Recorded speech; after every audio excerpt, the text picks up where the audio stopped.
As the celebration went on, music filled the air. Laughter echoed through the palace courtyard. Among the gifts prepared for the day was a special one, a beautiful gold bracelet. It wasn't just any ornament, it was the royal heirloom passed down from queen to queen for generations. The queen had planned to present it to her daughter that evening as a symbol of her stepping into womanhood. But fate, or perhaps jealousy, had other plans. While the guests danced and the royal family mingled, an unknown guest crept quietly into the princess's chamber. His hand reached into the jewelry box and the gold bracelet disappeared. When the queen later asked for the bracelet, one of the maidens ran to fetch it but returned trembling. "My queen, it's gone." The queen's eyes widened. "Gone? What do you mean gone?" The king stood up at once. "Guards, lock every gate. No more leaves this palace until the bracelet is found." Chaos erupted. Guests whispered. The music stopped.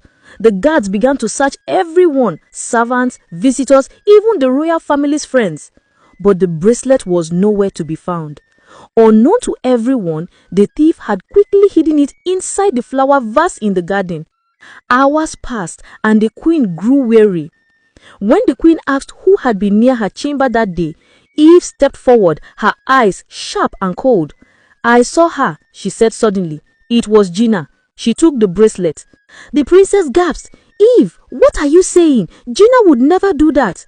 "I know what I saw, Your Highness. She was standing near your room earlier. I even saw her holding something shiny before she left."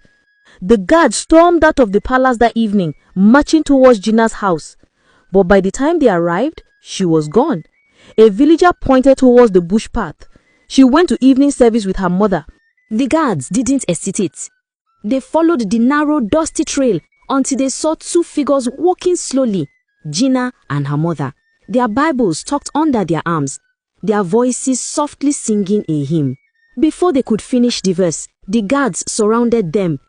"Gina," one of them barked, "by the order of the king, you are under arrest for stealing the royal bracelet." Gina froze. "What?" Her voice trembling. "I don't understand." Her mother stepped forward, panicked. "My daughter is no thief. What are you saying?" The guards ignored her protests. They grabbed Gina roughly and began dragging her away. "Mama!" Gina screamed, reaching back for her mother's hand as tears filled her eyes. Her mother ran after them, shouting, "Please, she's innocent. My daughter is innocent." But her cries were swallowed by the distance as the guards dragged Gina back to the palace. When they arrived, the courtyard was crowded. The princess stood near the steps, her face pale and worried, while the queen sat on her throne, fury in her eyes.